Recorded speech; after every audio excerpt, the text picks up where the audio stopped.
শঙ্কর গুরু হরে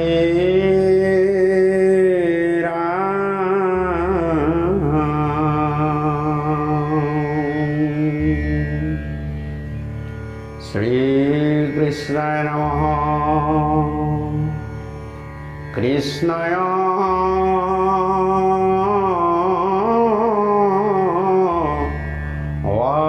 বাসুদেবায়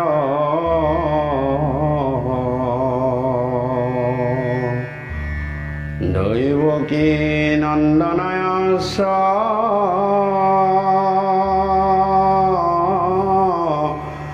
নন্দ গোপ কুমারায় গোবিন্দায় নমো নমঃ। নমঃ পঙ্কজনাভায়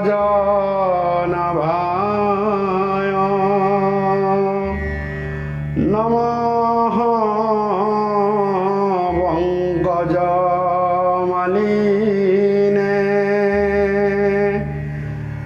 নমঃ পঙ্কজনেত্রায়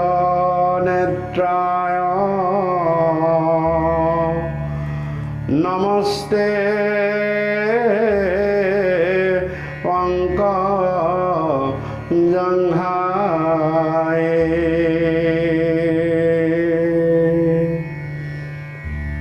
বসুদেবং সুতং কৃষ্ণং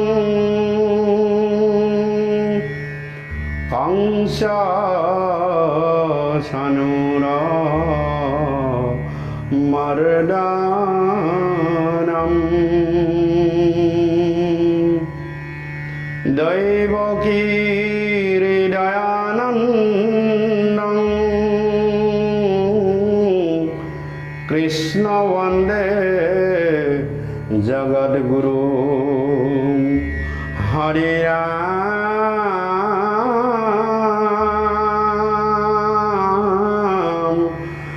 রাম রাম রাম।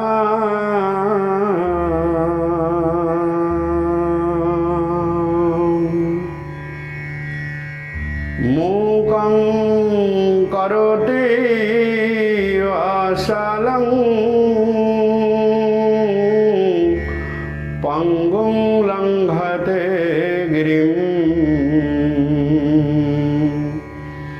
যৎকৃপাতমহং বন্দে পরমানন্দ মাধবং বন্দে পরমানন্দ মাধবং বন্দে পরমানন্দ মাধবং। কৃষ্ণ ও হে কৃষ্ণ যদুপতি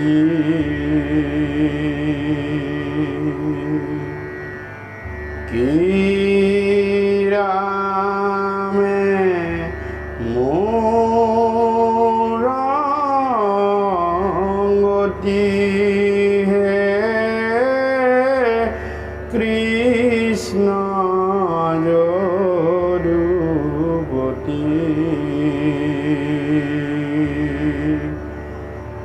কি রামে মোর গতি।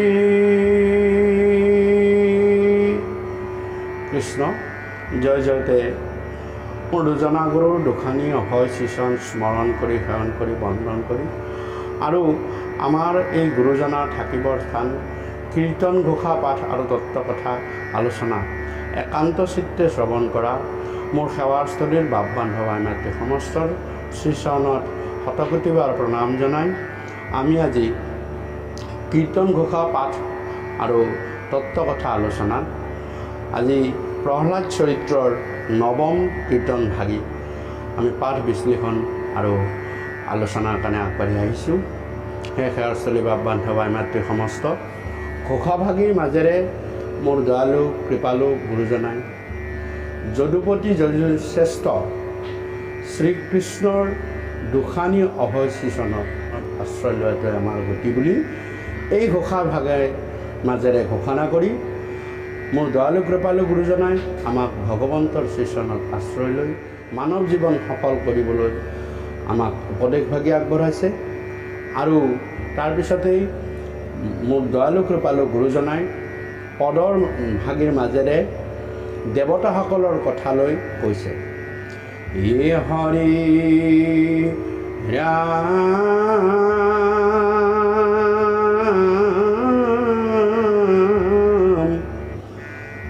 ব্ৰহ্মাক প্ৰণামী বুলি লন্ত দেৱযাক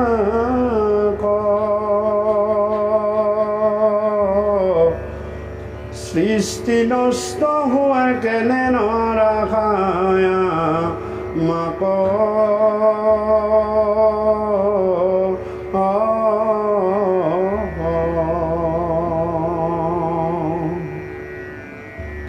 হে ৰাম দৈত্যেন্দ্ৰ দেখি ঘূৰ তপৰ দীপিতি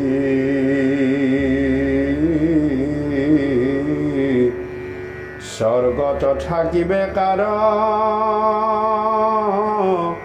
মাপৰ শকতি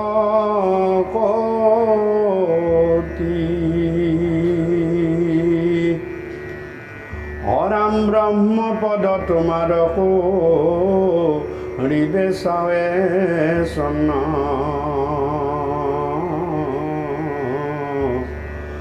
ভিন্ন সৃষ্টি কৰিবাক নৈত্যৰ যতন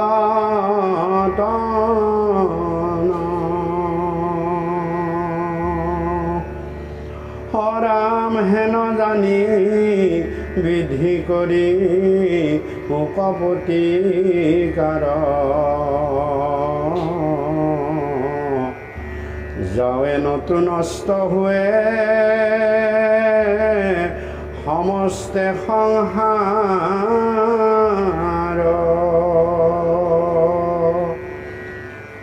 হিৰণ্যকশিপুৰ সেই মন্দৰগিৰিত গৈ দুৰ্ঘোৰ তপস্যা কৰা দেখি ত্ৰাসিত হৈ স্বৰ্গৰ দেৱতাসকলে তেওঁলোকে প্ৰজাপতি ব্ৰহ্মাৰ ওচৰ পালে আৰু ব্ৰহ্মাৰ ওচৰত গৈ ব্ৰহ্মাক প্ৰণাম কৰি দেৱতাসকলে ব্ৰহ্মাক ক'বলৈ ধৰিলে, হে প্ৰজাপতি ব্ৰহ্মা, আপুনি জানে যে ভাতৃ হত্যাৰ প্ৰতিশোধ ল'বলৈ হিৰণ্যকশিপুৱে বিষ্ণুৰ বিৰুদ্ধাচৰণ কৰি মন্দৰগিৰি পৰ্বতত আপোনাক দুৰ্ঘোৰ তপস্যা কৰিবলৈ ধৰিছে। তেওঁৰ জটাৰ জুইত এতিয়া চাৰিওফালে বিপস্যাৰ বলে সকলোকে এফালৰ পৰা দহি আনিব ধৰিছে। আনকি আমি স্বৰ্গতো থাকিব নোৱাৰা হৈছোঁ। গতিকে হে প্ৰজাপতি, হে সৃষ্টিৰ কৰ্তা, তুমি এইটো কথাও মনত ৰাখিবা যে এই দৈত্যসকলে তোমাৰ এই পদ ব্ৰহ্মপদ কাঢ়ি ল'বৰ কাৰণে সঘনাই চেষ্টা কৰি থাকে। স্বৰ্গৰ কথা নালাগে, তেওঁলোকে সত্যলোক ব্ৰহ্মলোকত আহিও তেওঁলোকে তেওঁলোকৰ আধিপত্য বিস্তাৰ কৰিবলৈ চেষ্টা কৰে। এই হিৰণ্যকশিপুৱেও বিষ্ণুৰ বিৰুদ্ধাচৰণ কৰাৰ মাজেৰে তোমাৰ প্ৰতিও ভাবুকিৰ সৃষ্টি কৰিবলৈ মন মেলা যেন লাগিছে। আমি ভাবোঁ যে তেওঁ নিলগাই বেলেগ ধৰণে সৃষ্টি কৰিব আৰু সৃষ্টি কৰি সেই সৃষ্টিৰ জৰিয়তে তোমাক ক্ষমতাচ্যুত কৰি তোমাৰ পৰা সকলো ব্ৰহ্মপদ তেওঁ কাঢ়ি ল'ব। গতিকে তুমি যিমান পাৰি সোনকালে তেওঁৰ ওচৰলৈ যোৱা আৰু তেওঁ প্ৰকৃতাৰ্থত কি বিচাৰে সেই কথা তুমি ভালদৰে জানি লোৱা আৰু জানি লৈ তুমি অন্ততঃ সেই হিৰণ্যকশিপুৰ তপস্যা সমাপন কৰা আৰু সমাপন কৰি তেওঁ যি উপযুক্ত বৰ দিব লাগে সেই বৰ তুমি প্ৰদান কৰা আৰু প্ৰদান কৰি আমাক এই দুৰ্ঘোৰ ভয়ানক আশংকাৰ পৰা মুক্ত কৰা।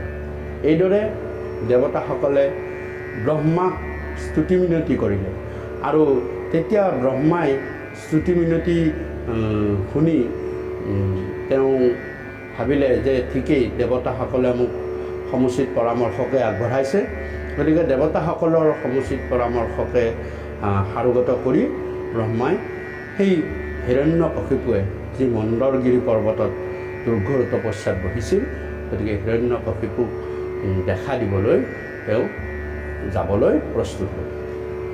হে হৰি ৰাম হেন জানি ব্ৰহ্মালৰি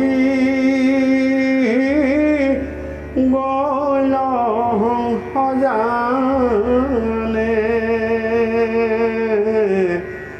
তপ কৰি আছে দৈত্যপতি যিটো স্থানে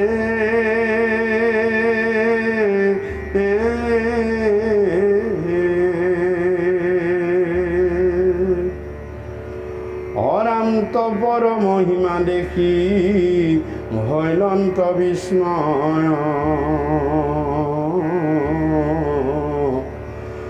বুলন্ত উঠিও আপে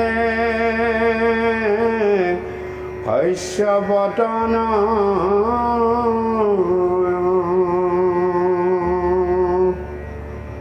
অৰাম শৰীৰৰ মাংস কষাই লেকতুৰ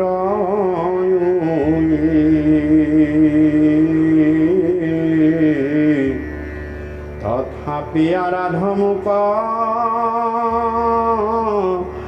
এক চিত্ত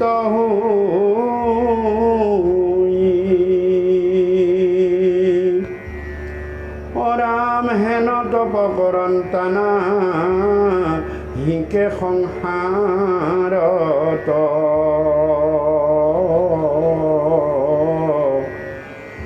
যেহি লাগে বৰয়াবে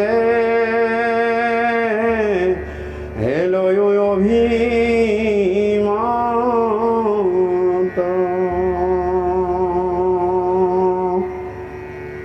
অৰামেহি বুলি ব্ৰহ্মা জলে কৰিলন্ত শান্তি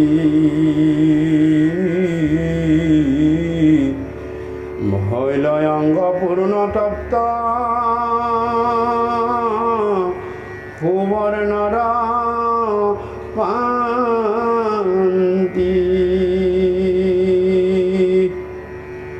অৰাম বজ্ৰ সম ক্ষুদ্ৰী তৰুণ কলেবৰ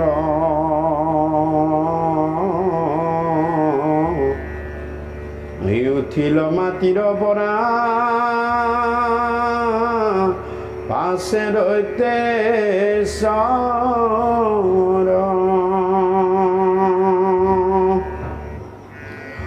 অৰাম ব্ৰহ্মাক দেখিল হংস জানে আছে চৰি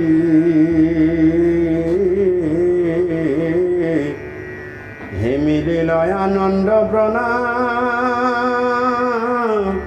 মিলা পাৱে পৰি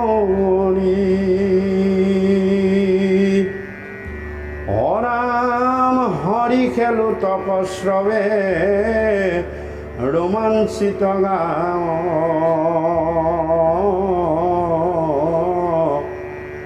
কৰিলয় অনেক স্তুতি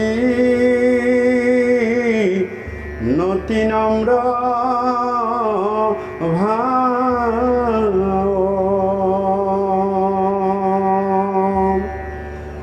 দেৱতাসকলৰ অনুৰোধ শুনি ব্ৰহ্মাই হংসযানত উঠি সেই মন্দৰগিৰি পৰ্বতত যি ঠাইত হিৰণ্যকশিপুৱে তপস্যা কৰি আছে সেই ঠাইলৈ গমন কৰিলে আৰু হিৰণ্যকশিপুৰ সন্মুখত আহি ব্ৰহ্মা উপস্থিত হ'ল।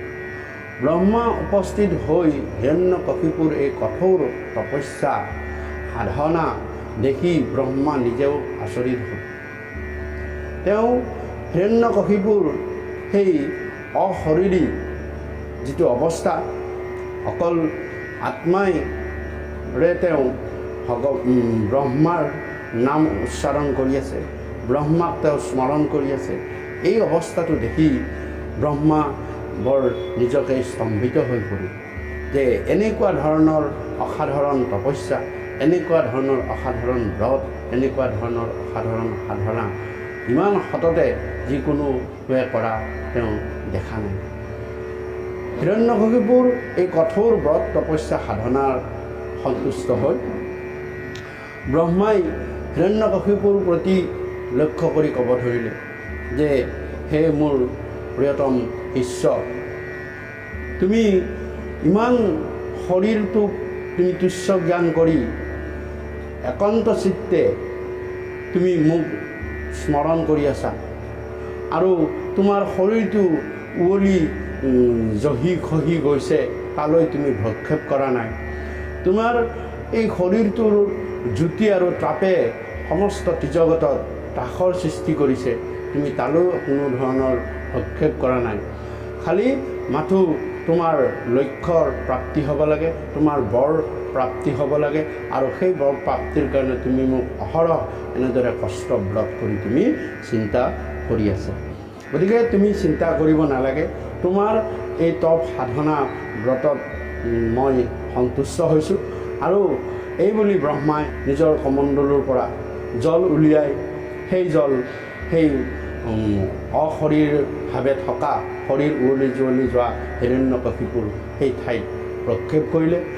আৰু ব্ৰহ্মাৰ এই শক্তিৰ পৰা লগে লগে হিৰণ্যকশিপুৱে পুনৰ সেই শৰীৰ আগতকৈও জ্যোতিৰ্মান কৰি, আগতকৈও কান্তিময় কৰি, আগতকৈও সুদৃঢ়ভাৱে আৰু আগতকৈও বলৱান, সৌন্দৰ্যৱান, স্বাস্থ্যৱানভাৱে পুনৰ তেওঁ গঠন হ'ল।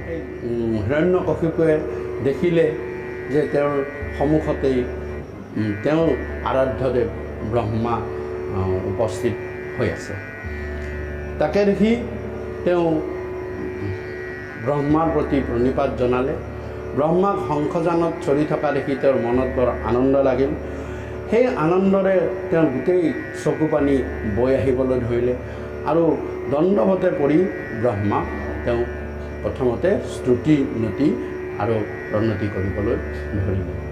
ব্ৰহ্মাই হিৰণ্যকশিপুৰ এনেকুৱা আচৰণ দেখি মনত আৰু বেছি সন্তুষ্ট হ'ল। সন্তুষ্ট হৈ ব্ৰহ্মাই ক'লে, হে কাশ্যপ নন্দন, হে দিতিৰ জনয়, তুমি ইমান কঠোৰ সাধনা ব্ৰত তপস্যা কৰিছা, গতিকে তোমাৰ মই তপস্যাত সম্পূৰ্ণভাৱে সন্তুষ্ট হৈছোঁ। তুমি যি মোৰ বৰ মাগা, তুমি সেই বৰকে তুমি লাভ কৰিবা। মই তোমাক কথা দিলোঁ, তুমি মোক বৰ মাগা আৰু মই তোমাক মনোবাঞ্ছা পূৰ্ণ কৰি তোমাক মই বৰ প্ৰদান কৰিম। গতিকে এইখিনিতে আমি এটা কথা প্ৰসংগলৈ আনিবলৈ বিচাৰিছোঁ যে কীৰ্তন ঘোষাত আমাৰ দুটা তাবিজৰ কথা উল্লেখ আছে।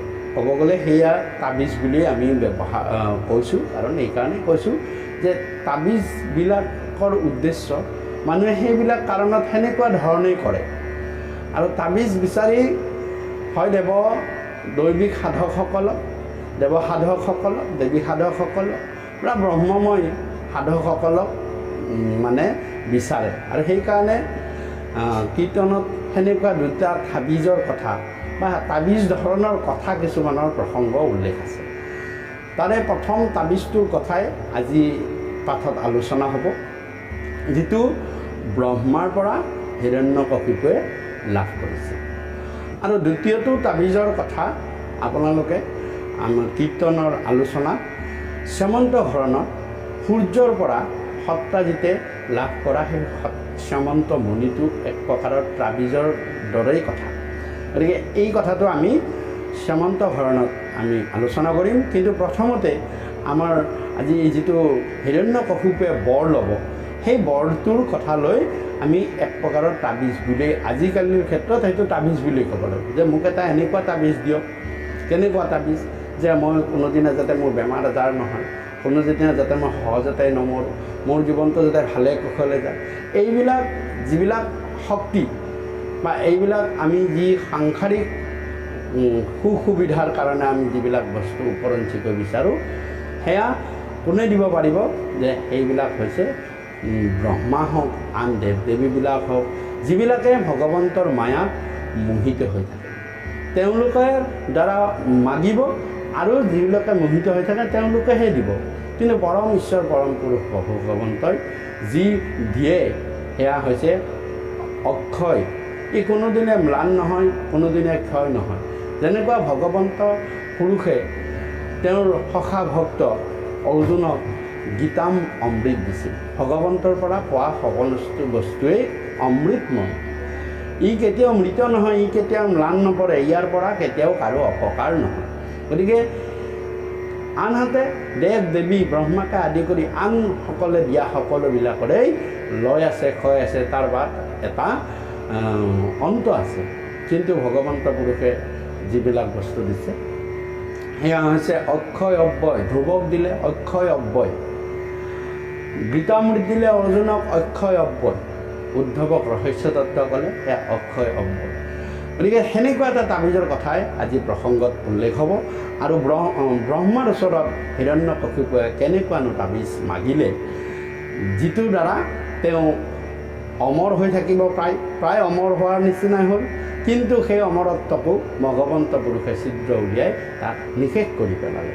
গতিকে ইয়াতে এতিয়া হিৰণ্যকশিপুৱে ব্ৰহ্মাক সেই বৰটো মাগিছে, যিটো বৰ গুৰুজনাই কীৰ্তনত উল্লেখ কৰিছে। আৰু সেই বৰটোৰ কথা ভাগৱতৰ 7ম স্কন্ধটো গুৰুজনাই উল্লেখ কৰিছে। কীৰ্তনত এনেদৰে কৈছে, হে হৰি ৰাম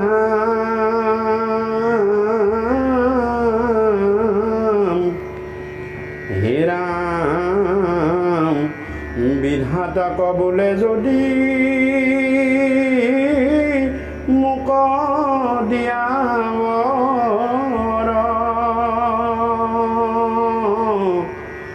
তুমি সজি আছা যত প্ৰাণী নিৰন্তৰ,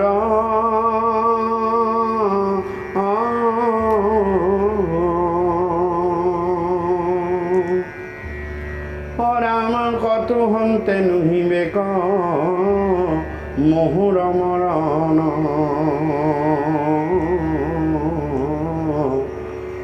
ত্ৰৈলোকৰ লোকে লোক আমাত শৰণ,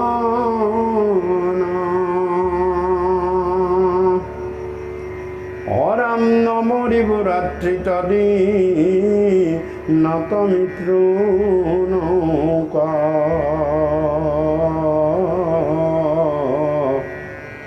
হস্তে হস্তে কাটিবাক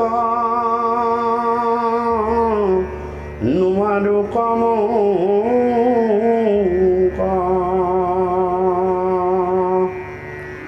অৰাম মিলুক মহিমা মূৰ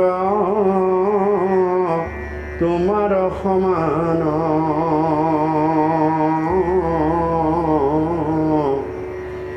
হে দিও এহি বৰ ব্ৰহ্মা নমাগো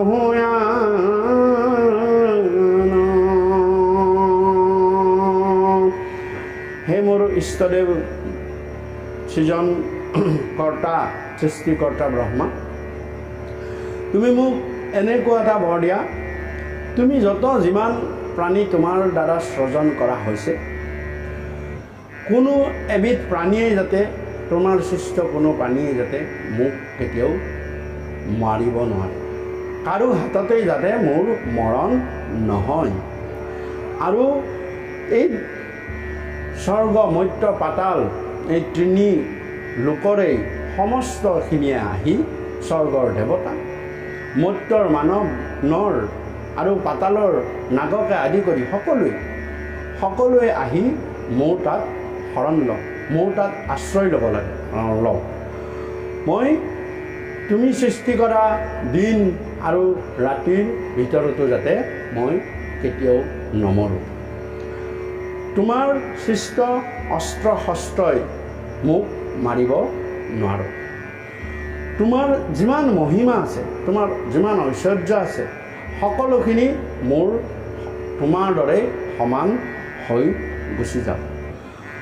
মই ঊৰ্ধটো নমৰোঁ, মই অৰ্ধটো নমৰোঁ, স্বৰ্গটো নমৰোঁ, মই পাতালতো নমৰোঁ, ক'তোৱে মোক কোনেও মাৰিব নোৱাৰে। গতিকে ইমান ডাঙৰ এটা তাবিজ হিৰণ্যকশিপুৱে ব্ৰহ্মাৰ পৰা মাগিছে। আৰু ব্ৰহ্মাই কীৰ্তনত কৈছে যে তাৰপিছত ব্ৰহ্মাই এই কথা শুনি নিজে অলপ স্তম্ভিত হৈছে যে এইটো যদিও দুৰ্লভ, তথাপিও মই তোমাক তোমাৰ সাধনাত, তোমাৰ স্তুতিত, তোমাৰ এই তপত সন্তুষ্ট হৈ তোমাক মই দিলোঁ। মই তোমাক কথা দিছিলোঁ যে তুমি যিটো মাগিবা মই তাকেই দিম, কিন্তু তুমি মাগিলা, মাগাৰ কাৰণে মই তোমাক এইটো দিলোঁ, কিন্তু এইটো বৰ দুৰ্লভ। গতিকে ইমান ডাঙৰ তাবিজটো লৈও, ইমান ডাঙৰ বৰ এটা লৈও ভগৱন্ত পুৰুষে কিন্তু হিৰণ্যকশিপুক ছিদ্ৰ উলিয়াই তেওঁক নিধন কৰালে। গতিকে ভগৱন্ত পুৰুষে যি কৃপা কৰে সেই কৃপাৰেহে জীৱই মুক্তিপ্ৰাপ্ত হ'ব পাৰি বা তেওঁৰ কৃপাৰে এই পৃথিৱীত অমৰ অখণ্ড হৈ থাকিব। আনহাতে ভাগৱতত এই বৰৰ কথা মোৰ দয়ালু কৃপালু গুৰুজনাই সপ্তম স্কন্ধত কিছু বিস্তাৰভাৱে আলোচনা কৰিছে। আৰু সপ্তম স্কন্ধত এই বৰটোৰ কথা এনেদৰে কৈছে, হে হৰি নাম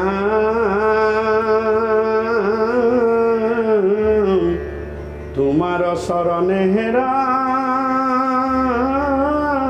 কৰো নমস্কাৰ,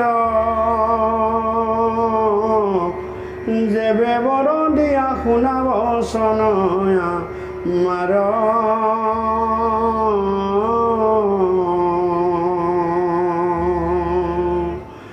হে প্ৰজাপতি ব্ৰহ্মা, তোমাৰ চৰণত মই নমস্কাৰ কৰি তোমাক এটা বিনয়েৰে জনাব বিচাৰিছোঁ, যদি তুমি মোক বৰ প্ৰকৃতাৰ্থত দিবলৈ বিচাৰিছা তেতিয়া মোক এনেকুৱা বৰ দিয়া, অ ৰাম তোমাৰ সৃষ্টিৰ হন্তে যত প্ৰাণী চয়,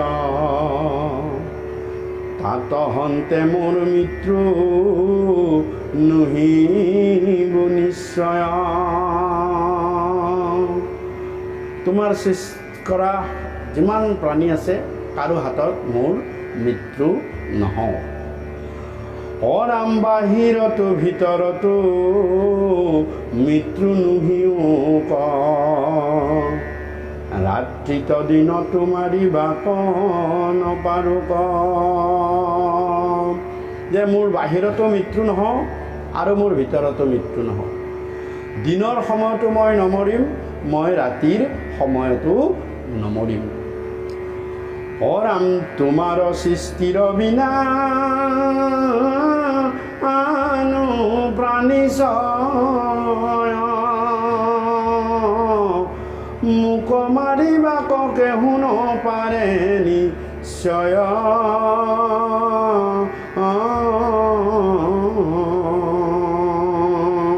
যে তুমি সৃষ্টিৰ বাহিৰতো যদি আন কিবা প্ৰাণী আছে, সেই প্ৰাণীয়েও মোক যাতে কেতিয়াও মাৰিব নোৱাৰে। অ ৰাম অস্ত্ৰে শস্ত্ৰে মোক চেদিবা ক নপাৰো ক, পৃথিৱীত আকাশত মোক মাৰিবা ক। কোনো অস্ত্ৰ আৰু কোনো শস্ত্ৰৰে মোক কোনেও মাৰিব নোৱাৰে। অস্ত্ৰৰেও মই নমৰোঁ আৰু শস্ত্ৰৰেও নমৰোঁ। আচলতে দা কটাৰী, ধনুষৰ জাঠি জোং আদি হৈছে অস্ত্ৰ, আৰু লাঠিকে আদি কৰি আন কিছুমান গধুৰ গধুৰ বস্তু আদি কৰি এইবিলাক হৈছে শস্ত্ৰ। গতিকে অস্ত্ৰ আৰু শস্ত্ৰ এই দুটাৰে মোক কোনেও মাৰিব নোৱাৰোঁ। দা কটাৰীৰে মাৰিলেও মই নমৰোঁ, তৰোৱালেৰে মাৰি খুচিলেও মই নোৱাৰোঁ। লাঠি শিল তিল আদি কৰি কোনোবাই যদি আঘাত কৰে সেইবিলাকতো মোক কোনেও মাৰিব নোৱাৰোঁ। মই পৃথিৱীতো নমৰোঁ আৰু আকাশতো নমৰোঁ, মোৰ ক'তো মোৰ মৃত্যু নহওঁ। অৰাম নপাৰো কণৰে মৃগে আনো জাতি স্বয়ং, প্ৰাণয় আছে মানে আনো যত অস্ত্ৰময়। যে কোনো ধৰণৰ নৰ মনুষ্যৰ হাতত মোৰ মৃত্যু নহওঁ, মৃগ কোনো ধৰণৰ মৃগ বা আন ধৰণৰ প্ৰাণীয়েও মোক মাৰিব নোৱাৰক। যিমান অস্ত্ৰৰ প্ৰাণময় অস্ত্ৰ আছে, যিবিলাকৰ প্ৰাণ আছে, সেইবিলাক অস্ত্ৰৰ দ্বাৰাও মই নমৰিম। আৰু যিবিলাক প্ৰাণো যদি নাই, সেনেকুৱা অস্ত্ৰৰ দ্বাৰাও মই নমৰিম। যেনেকুৱা প্ৰাণ নথকা কিছুমান অস্ত্ৰ আছে, কেনেকুৱা হৈছে যে মন্ত্ৰৰ দ্বাৰা প্ৰাণ দিয়া হয় ধনুশৰত, আন হিচাপে লাঠিকাই আদি কৰি, আন ধৰণৰ শিল তিল আদি কৰি বা গধুৰ বস্তুকে আদি কৰি, সেইবিলাক হৈছে প্ৰাণ নথকাও অস্ত্ৰ কিছুমান আছে। প্ৰাণ থকা অস্ত্ৰ আছে, শব্দকো ব্ৰহ্ম বুলিয়ে কয়। গতিকে শব্দ ব্ৰহ্ম বা শব্দবানটোও হৈছে এবিধ প্ৰাণময় অস্ত্ৰ। বহুতে প্ৰাণৰ অস্ত্ৰৰ দ্বাৰাও বহুতকো মাৰিব পাৰি, আৰু প্ৰাণ নথকা অস্ত্ৰৰ দ্বাৰাও বহুতকো মাৰিব পাৰি। অৰাম প্ৰাণ নাহি কন্তু জাতো সিও নোৱাৰো ক, দেৱাসুৰ সৰ্পগণে মাৰিবা ক মোক।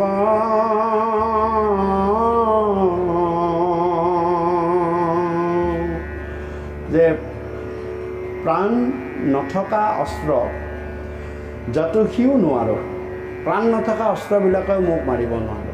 এটা দত্ত সাগৰৰ ফেনৰ শুষ্ক ফানেৰে মাৰিছিল ভগৱানে, তেওঁ সেইটোৰে তাৰ মৰণ আছিল। সেইটো প্ৰাণ নথকা অস্ত্ৰ। গতিকে আনকি যি বজ্ৰাস্ত্ৰ সিও প্ৰাণ নথকাই অস্ত্ৰ। কিন্তু সেই প্ৰাণ নথকা অস্ত্ৰৰ দ্বাৰাও হিৰণ্যকশিপুক বধ কৰিব নোৱাৰক বুলি হিৰণ্যকশিপুৱে নিজে বৰ মাগি লৈছিল। দেৱতাসকলৰ হাতত মোৰ মৃত্যু নহওক, অসুৰবিলাকৰ হাতত মোৰ মৃত্যু নহওক, সৰ্পগণে মোক মাৰিব নোৱাৰোঁ, এনেধৰণে মনুষ্যসকলে মোক মাৰিব নোৱাৰোঁ, কোনো পশুৱে মোৰ মাৰিব নোৱাৰোঁ। অৰাম কেহু নোৱাৰো খবৰ দিও কৃপাময়, যুদ্ধ কেহু সমন কয়ান প্ৰাণীচয়। গতিকে গুৰুজনাই ভাগৱতত এইদৰে লিখিছে যে কেহুৱে মোক যুদ্ধত পৰাস্ত কৰিব নোৱাৰোঁ, আৰু কোনো প্ৰাণীৰ হাততেই মই কেতিয়াও পৰাজয় বৰণ কৰিব নালাগে। হে তোমাৰ মহিমা ব্ৰহ্মা যতে কয়াচয়, শিশৱ মহিমা মুত মিলোকনি চয়।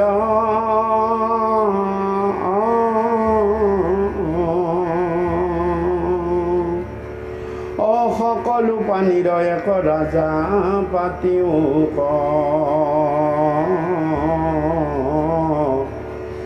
দিবা যদি আহিবৰ ব্ৰহ্মা দিও ক।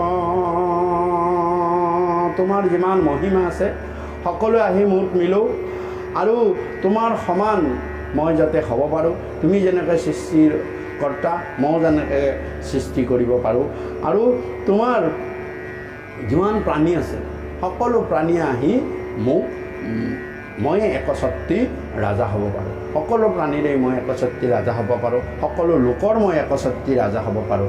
এনেকুৱা ধৰণৰ মোক বৰ দিয়ক। তাৰোপৰি মোক কিছুমান গুণৰ অধিকাৰী কৰি দিয়ক। হৰাম দিকপাল গণৰ মহিমাই আছে যত, সবাৰে মহিমাই আহি মিলো সতত। দিকপালসকলৰ যি মহিমা আছে, যি গুণৰে গুণান্বিত দিকপালসকল, সেই গুণৰো আহি মোৰ গাত লাগক, আৰু তেওঁলোকৰ দৰে মই গুণ মহিমাৰে গুণান্বিত হ'ব পাৰোঁ। হেৰাম অনিমা লঘিমা যতয় সজয়া চয়, সকলে মিলোক মুত দিয়া কৃপা ময়।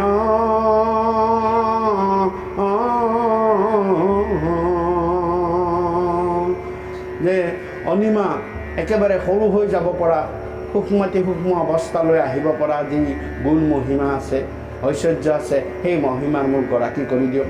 লঘিমা একেবাৰে লঘু হৈ যাব পৰা একদম পাতল হৈ উৰি যাব পৰা যি গুণ মহিমাৰ ঐশ্বৰ্য আছে সেই মহিমা মোক দিয়ক। এনেদৰে সকলোখিনি মহিমাকে মোক আপুনি দি এক প্ৰকাৰে মোক অজৰ অমৰ কৰি তুলি দিয়ক। অজয় অমৰ হৈ মই থাকিবলৈ বিচাৰোঁ।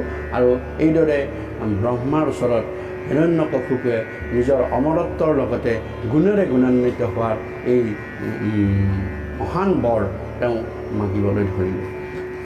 এইদৰে মোৰ দয়ালু কৃপালু গুৰুজনাই ভাগৱতৰ সপ্তম স্কন্ধত বিস্তাৰভাৱে এই বৰৰ কথা বৰ্ণনা কৰিছে আৰু সংক্ষেপে কিছু সংক্ষেপকৈ কীৰ্তনত বৰ্ণনা কৰিছে। ব্ৰহ্মাই এনেদৰে হিৰণ্যকশিপুৰ পৰা এই কথা শুনি জানি তেওঁ কিছু প্ৰথম সংকুচিত হৈছিল যদিও হিৰণ্যকশিপুৰ তপ সাধনাত বৰ সন্তুষ্ট হৈ তেওঁ বৰ দিবলৈ প্ৰস্তুত হ'ল। ৰাম ব্ৰহ্মায়ে বুলন্ত হাসি শুনা দত্তেশ্বৰ যদ্যপি দুৰ্লভ ভাবই তুমহা বৰ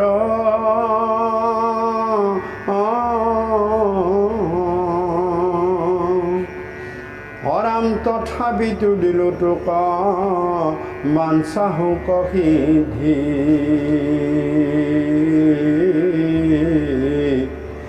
এহি বুলি নিজ স্থানে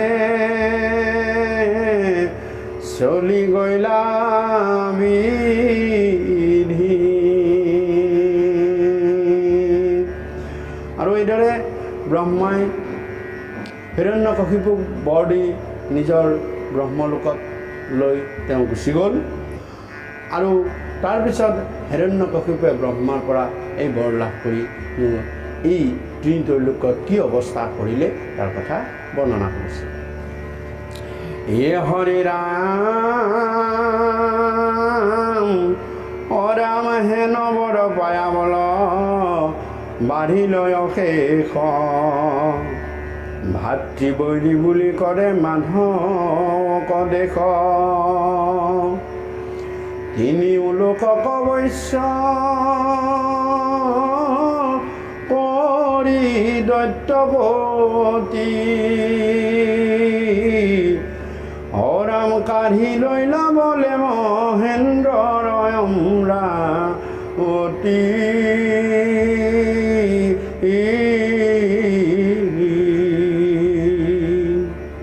হৰাম ভয়ে দাৰুণ কত্ৰিজ গতে কৰে হেব হে ব্ৰহ্মা বিষ্ণু ৰুদ্ৰ বিনা হাতে সৰ্বদেৱ ঐ হিমতে দিব্য ভুৱ বুঞ্জে আখৰিষ বহি গৈলায় সংখ্যাত সহস্ৰ ঋষ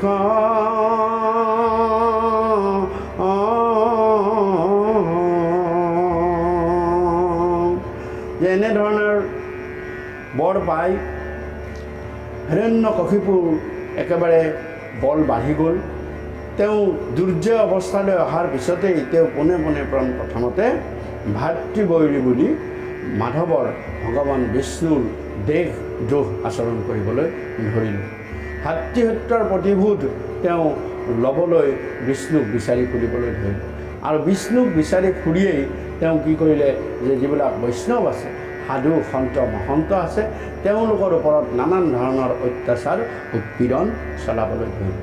তেওঁ দুৰ্জয় বলত ত্ৰিলৈলোক্য স্বৰ্গ জয় কৰিলে আৰু স্বৰ্গ জয় কৰি মহেন্দ্ৰৰ পৰা তেওঁ স্বৰ্গৰ সিংহাসন কাঢ়ি ল'লে। দেৱতাসকলক তেওঁ নিজৰ অধীনলৈ আনিলে। দেৱতাসকলৰ দ্বাৰা তেওঁ পদলেখন পদমৰ্দন আৰু নানান ধৰণৰ কাৰ্য কৰাবলৈ ধৰিলে। মৰ্ত্যত তেওঁৰ ওপৰত কোনো ঈশ্বৰ নাই বুলি ঘোষণা কৰি দিলে।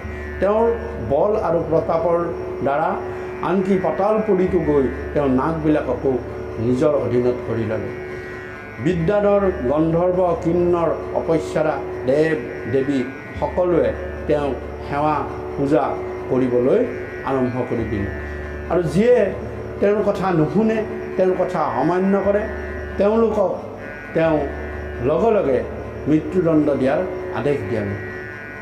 এনেদৰে দেৱতাসকলৰ লগত উৎপীড়ন কৰিলে আৰু মনুষ্যসকলকো সাধু মহন্ত ঋষি সন্ত সকলোকে ভগৱন্তৰ নাম উচ্চাৰণ কৰিবলৈ, ভগৱন্তৰ নাম লোৱাত বাধা দিবলৈ ধৰিলে। দেৱতাসকলে এনেদৰে ভৃত্যজনক খাটিবলৈ ধৰিলে হিৰণ্যকশিপুৰ লগত। আনকি দিকপালসকলকো তেওঁ ক্ষমতাচ্যুত কৰি নিজেই দিকপালৰ শাসন কৰিবলৈ ধৰিলে। তেওঁৰ মতে সকলো দিশ চলা হ'ল আৰু সকলোৱে তেওঁৰ অধীনলৈ আহিল। ভগৱন্ত পুৰুষে এই হিৰণ্যকশিপুৰ যি অত্যাচাৰ উৎপীড়ন সকলোবোৰ লক্ষ্য কৰি আছে। আনহাতে দেৱতাসকলৰ দুখ দুৰ্গতিৰ কথাও ভগৱন্ত পুৰুষে দেখি আছে। গতিকে হিৰণ্যকশিপুৰ এনেকুৱা ধৰণৰ অত্যাচাৰ উৎপীড়ন দিনক দিনে যেতিয়া বাঢ়ি আহিব ধৰিলে, তেতিয়াহ'লে দেৱতাসকলকো তেওঁ যেতিয়া নানান ধৰণৰ অপব্যৱহাৰ কৰিবলৈ ধৰিলে, খাবলৈ দিবলৈ ববলৈ একো নিদিয়া হ'ল। হিৰণ্যকশিপুৱে নিজে এনেধৰণে কাৰ্য কৰিবলৈ ধৰিলে যে তেওঁৰ ভয়ত কোনো ধৰণৰ খেতি ফচল নকৰাকৈ শস্যবিলাক ভয়তেই হ'বলৈ ধৰিলে। গাই গৰুবিলাকে হিৰণ্যকশিপুৰ ভয়ত নিজেই গাখীৰ দিবলৈ বাধ্য হৈ গ'ল। আনকি বায়ু দেৱতাই সুবায়ু দিবলৈ নিজে বাধ্য হৈ গ'ল। নদীবিলাকে সুজল প্ৰদান কৰিবলৈ বাধ্য হৈ গ'ল। কোনোবাই যদি তেওঁৰ এই নিয়মৰ ব্যতিক্ৰম কৰে, তেতিয়া লগে লগে তাক উগ্ৰ শাস্তি কৰে। গতিকে চাৰিওফালে হিৰণ্যকশিপুৰ ভয়ত সকলো দেৱ দেৱীয়ে নিজৰ কৰ্তব্যখিনি প্ৰয়োজনতকৈ আগতেহে কৰিবলৈ ধৰিলে, যিটো নেকি সৃষ্টিৰ নিয়মৰ বাহিৰত গুচি গ'ল। হৰি ৰাম দেৱতাগণৰ নাহি সুখ শান্তি, নপান্তয়ো পাই একো অনেগুণি গান্থি।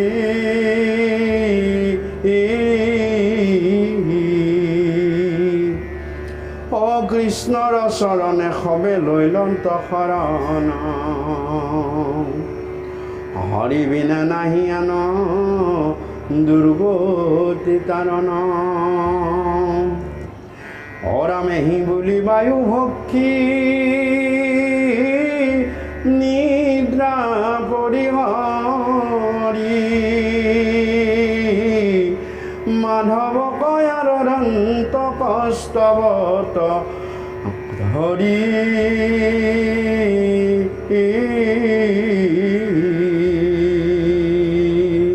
দেৱতাসকলৰ সুখ শান্তি অলপো নাইকিয়া হ'ল।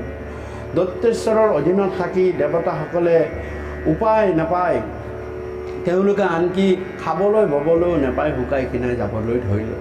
তেওঁলোকৰ মতে কোনো কামেই তেওঁলোকে কৰিব নোৱাৰা হ'ল। তেওঁলোক পৰাধীন হৈ পৰিল। আৰু পৰাধীনটো হওকেই এজন দুৰ্জয় দৈত্যৰ হাতত পৰাধীন হোৱাটো আৰু লজ্জাজনক কথা। উপায় নাপায় তেওঁলোকে যি দিশত ভগৱন্ত উদয় হয়, সেই দিশকে সাক্ষী কৰি স্মৰণ কৰি ভগৱন্তক নিজৰ দুখ দুৰ্গতিৰ কথা জনাবলৈ ধৰিলে। তেওঁলোকে ভগৱন্তৰ শ্ৰীচৰণত শৰণাগতি হ'ল। শৰণাগতি হৈ তেওঁলোকে ক'লে, হে প্ৰভু, তুমি আমাক ৰক্ষা কৰা। যদি আমাৰ ভক্তিত তুমি সন্তুষ্ট হোৱা, যদি তুমি আমাক ভকত বুলি মানা, তেতিয়াহ'লে তুমি আমাক এই মহা হিৰণ্যকশিপুৰ অত্যাচাৰ উৎপীড়নৰ পৰা আমাক ৰক্ষা কৰা। তোমাৰ বিনে আমাক আৰু কোনেও এই মহা বিপদ দুৰ্গতিৰ পৰা আমাক উদ্ধাৰ কৰিব নোৱাৰে।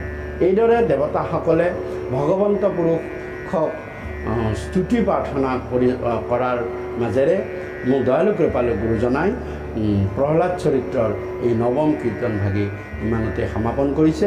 আৰু শেষত ঘোষাভাগীত মোক দয়ালু কৃপালু গুৰুজনাই লিখিছে, হৰি ৰাম কহে কৃষ্ণ কিংকৰে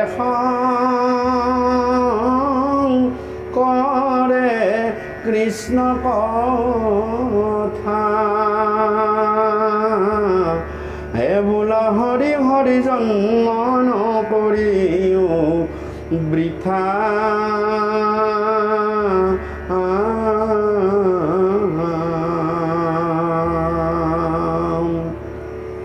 দয়ালু কৃপালু শংকৰ গুৰুজনাই কৃষ্ণ কথা কৈ আমাৰ জীৱন সফল কৰিবলৈ উপদেশ দিছে।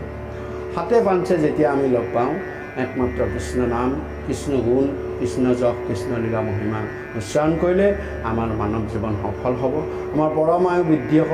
সকলো বিপদ আপদ দুখ দুৰ্ভগতিৰ পৰা আমি মুক্ত হ'ব। সুখে দুখে মুখে যেতিয়া আমি হৰিনামকে ল'ম তেতিয়া আমাৰ এই মনুষ্য জীৱন সফল হ'ব।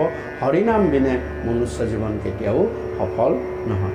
এইদৰে উপদেশ ভাগি আমালৈ গুৰুজনাই ঘোষাটিৰ শেষত ইয়াৰ লগে লগে প্ৰহ্লাদ চৰিত্ৰৰ নৱম কীৰ্তন ভাগি আমাৰ ইমানতে সমাপন হৈছে। শেষাৰস্থলী বাপ বান্ধৱ আইমাতৃ সমস্ত তাৰ লগতে কীৰ্তন ঘোষা পাঠ আৰু তত্ত্ব কথা আলোচনাৰ 25তম খণ্ডটি আমাৰ ইমানতেই সমাপন হৈছে। এই কীৰ্তন ঘোষা পাঠ আৰু তত্ত্ব কথা আলোচনাত অনেক কিছু ভুল ভ্ৰান্তি দুখ অপৰাধ হস্য দীৰ্ঘ বঢ়াদিত হ'ব পাৰে। বাক্য বচনে কথনে মথনে আমাৰ অনেক কিছু ভুল ভ্ৰান্তি হ'ব পাৰে। সকলো অপৰাধ আপোনাক হবে আমাক অজ্ঞহেন জানি মানি সকলো অপৰাধ আপোনালোকে মৰিখন কৰিব। আপোনাৰ খবৰ শ্ৰীচৰণত পুনৰ সাভাগি জনাই আমাৰ আজিৰ এই প্ৰহ্লাদ চৰিত্ৰৰ নৱম কীৰ্তন ভাগি আমি ইমানতে সমাপন কৰিছোঁ। কৃষ্ণ কৃষ্ণ কৃষ্ণ।